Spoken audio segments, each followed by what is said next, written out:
Assalamualaikum warahmatullahi wabarakatuh. Nama saya Fadilatul Marhamah. Di sini saya akan mempresentasikan mengenai shock hipovolemik.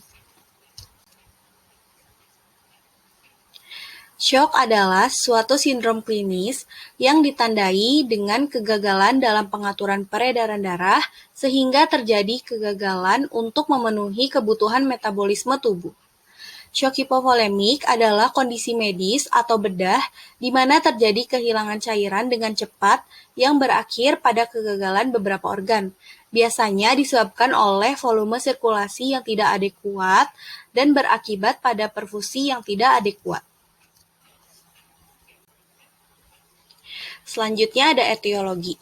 Penyebab dari shock hipovolemik yang pertama ada perdarahan gastrointestinal, yang kedua perdarahan internal dan atau eksternal hemoragi, yang ketiga kondisi yang menurunkan volume sirkulasi intravaskular dan atau cairan tubuh lain, yang keempat intestinal obstruction, yang kelima peritonitis, yang keenam akut pankreatitis, yang ketujuh asites, yang kedelapan dehidrasi dari excessive perspiration, yang ke-9 diare berat dan atau muntah, yang selanjutnya diabetes insipidus, dan yang terakhir intake cairan yang tidak adekuat. Nah, cairan tubuh manusia itu terdiri dari cairan intraselular dan cairan ekstraselular. Nah, mereka berdua itu terbagi dalam cairan intravaskular, intratisial, dan cairan transselular. Nah, volume kompartemen cairan itu sangat dipengaruhi oleh natrium dan protein plasma. Natrium yang paling banyak itu terdapat di cairan ekstraselular. Di cairan intravaskular itu terdapat plasma dan interstisial itu kadarnya sekitar 140 mEq per liter. Selanjutnya patofisiologi. Jadi shock hipovolemik itu terjadi biasanya karena perdarahan hebat, sehingga menyebabkan penurunan tekanan pengisian pembuluh darah dan penurunan aliran darah balik ke jantung, sehingga terjadi penurunan curah jantung. Nah, karena terjadi penurunan curah jantung ini bisa menyebabkan beberapa kondisi. Yang pertama, itu gagal jantung akut. Yang kedua, mikrosirkulasi, sehingga itu terjadi aliran darah ke organ itu mengalami penurunan sehingga menyebabkan fungsi sel di semua organ itu terganggu. Terus ada kardiovaskular. Di sini terjadi penurunan pengisian ventrikel yang menyebabkan penurunan volume sekuncup. Terus gastrointestinal. Di sini terjadi peningkatan absorpsi endotoksin yang dilepaskan oleh bakteri gram negatif yang mati di dalam usus. Itu menyebabkan pelebaran pembuluh darah dan peningkatan metabolisme.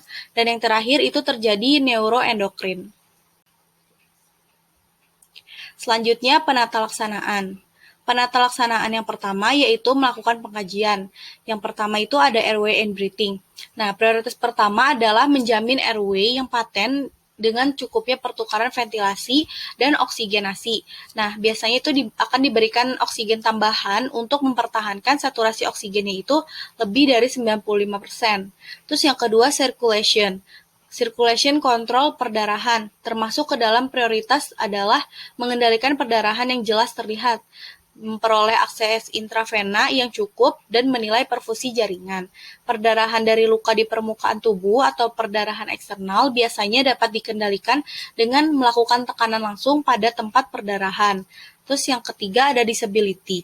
Pemeriksaan neurologi. Dilakukan pemeriksaan neurologi singkat untuk menentukan tingkat kesadaran, pergerakan mata, dan respon pupil, fungsi motorik dan sensorik. Nah, informasi ini bermanfaat dalam menilai perfusi otak, mengikuti perkembangan kelainan neurologi, dan meramalkan pemulihan. Terus yang keempat ada exposure, pemeriksaan lengkap. Jadi setelah pengurus prioritas untuk menyelamatkan jiwa, penderita itu harus telanjangi dan diperiksa dari ubun-ubun sampai ke jari-jari kaki sebagai bagian dari mencari cedera. Terus pemakaian penghangat cairan maupun cara-cara penghangatan internal maupun eksternal sangat bermanfaat untuk mencegah hipotermia. Terus yang kedua, resusitasi cairan. Pemasangan 2 jalur intravena dengan jarum besar dipasang untuk membuat akses intravena guna memberikan cairan. Maksudnya, memungkinkan pemberian cairan secara simultan dan komponen darah jika diperlukan. Contohnya, Rl, dan natrium klorida 0,9%, koloid yaitu albumin dan dextran 6%. Terus yang ketiga, atur posisi. Pemberian posisi Trendelenburg yang dimodifikasi dengan meninggikan tungkai pasien sehingga sekitar 20 derajat, terus lututnya diluruskan, trunkusnya horizontal, dan kepala agak dinaikkan. Tujuannya yaitu untuk meningkatkan arus balik vena yang dipengaruhi oleh gaya gravitasi. Terus yang terakhir ada obat-obatan atau medikasi. Nah, medikasi ini akan diresepkan untuk mengatasi dehidrasi jika penyebab yang mendasarinya adalah dehidrasi. Contohnya insulin, itu akan diberikan pada pasien dengan dehidrasi sekunder terhadap hiperglikemia. Terus ada desmopresin, itu untuk penderita diabetes insipidus. Terus ada preparat anti diare untuk pasien yang menderita diare, dan antiemetik itu untuk penderita yang mengalami mual dan muntah. Selanjutnya pemeriksaan penunjang. Yang pertama itu ada nilai hematokrit. Nah, nilai hematokritnya pada penderita shock hipovolemik itu dapat menurun pada perdarahan atau meninggi pada jenis shock yang lain yang disebabkan oleh hipovolemia. Terus yang kedua ada pemeriksaan koagulasi dapat mendeteksi koagulopati akibat DIC atau disseminata intravascular coagulation. Terus yang ketiga ada pemeriksaan lab, itu dapat mengungkapkan kenaikan jumlah sel darah putih dan laju endap darah yang disebabkan cedera dan inflamasi, kenaikan kadar ureum dan kreatinin akibat penurunan perfusi renal, terus peningkatan serum laktat yang terjadi sekunder karena metabolisme anaerob, kenaikan kadar glukosa pada serum stadium dini shock karena hati itu melepaskan cadangan glikogen sebagai respon terhadap stimulasi saraf simpatik. Yang keempat, analisis gas darah. Arteri dapat mengungkap alkalosis respiratorik pada shock dalam stadium dini yang berkaitan dengan takipne, asidosis respiratorik pada stadium selanjutnya yang berkaitan dengan depresi pernapasan, dan asidosis metabolik pada stadium selanjutnya. Di sini ada contoh kasus. Contoh kasusnya yaitu seorang pria berusia 25 tahun dibawa ke UGD dengan luka fraktur terbuka di area femur. Pasien mengeluh nyeri, nampak cemas, lemas, gelisah, muka pucat, dan teraba akral dingin. Di sini TTV pasiennya itu RR 22 kali per menit, nadinya 110 kali per menit, teraba lemah. Yang pertama itu melakukan pengajian. Yang pertama itu airway. Untuk airway sendiri tidak ada masalah. Terus yang kedua ada breathing. Dalam breathing ini ada masalah, yaitu pola nafasnya tidak efektif. Tindakan yang dilakukan yaitu dengan membuka jalan nafas serta memberikan tambahan oksigen untuk meningkatkan saturasi oksigen di atas 95%. Terus ada circulation. Di sini masalah keperawatannya itu hipovolemia. Nah, untuk tindakan yang dilakukan yaitu memberikan cairan RL NaCl 0,9 melalui 2 jalur intravena. Disability di sini tidak ada masalah, dan yang terakhir ada exposure. Di sini ada 2 masalah yaitu nyeri akut dan gangguan integritas kulit karena pasien mengalami fraktur femur terbuka sehingga terjadi gangguan integritas kulit. Untuk tindakan yang dilakukan yaitu mencegah pergerakan dan pergeseran tulang yang patah dan mengurangi terjadinya cedera baru di area fraktur. Untuk diagnosa keperawatannya berdasarkan prioritas, yang pertama ada pola nafas tidak efektif, yang kedua hipovolemia, yang ketiga nyeri akut, yang keempat gangguan integritas kulit dan jaringan, serta risiko infeksi. Tujuan keperawatannya untuk pola nafas tidak efektif yaitu setelah dilakukan tindakan keperawatan, diharapkan pola nafas pasien baik inspirasi maupun ekspirasinya itu membaik dengan kriteria hasil yang pertama dyspnea atau sesak nafas yang menurun dan frekuensi nafasnya membaik. Dan untuk hipovolemia itu setelah dilakukan tindakan keperawatan diharapkan status cairan pasien itu membaik dengan kriteria hasilnya turgor kulitnya meningkat, dyspnea-nya menurun,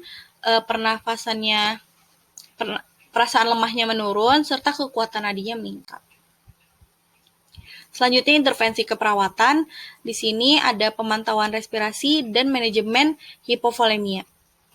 Untuk pemantauan respirasi itu ada observasi, yaitu monitor frekuensi, irama, kedalaman, dan upaya nafas, pola nafas, kemampuan batuk efektif, adanya produksi sputum, serta adanya sumbatan nafas di jalan nafas atau tidak, serta monitor saturasi oksigen, nilai AGD, hasil X-ray. Terus melakukan palpasi di dada untuk menilai kesimetrisan ekspansi paru dan melakukan auskultasi bunyi nafas apakah ada bunyi nafas tambahan atau tidak. Terus terapeutik yaitu atur interval waktu pemantauan respirasi sesuai dengan kondisi pasien serta mendokumentasikan hasil pemantauan.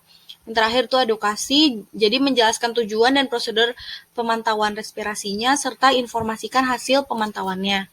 Terus ada manajemen hipovolemia, yang pertama observasi, periksa tanda gejala hipovolemia, monitor intake dan output cairan. Untuk terapeutiknya, menghitung kebutuhan cairan pasien, berikan posisi modified Trendelenburg, serta berikan asupan cairan oral. Edukasinya, anjurkan memperbanyak cairan oral, serta menganjurkan menghindari perubahan posisi yang mendadak. Terus untuk kolaborasi, pemberian cairan intravena baik isotonis, hipotonis, koloid, dan pemberian produk darah jika diperlukan. Itu saja yang dapat saya sampaikan, kurang lebihnya mohon maaf. Wassalamualaikum warahmatullahi wabarakatuh.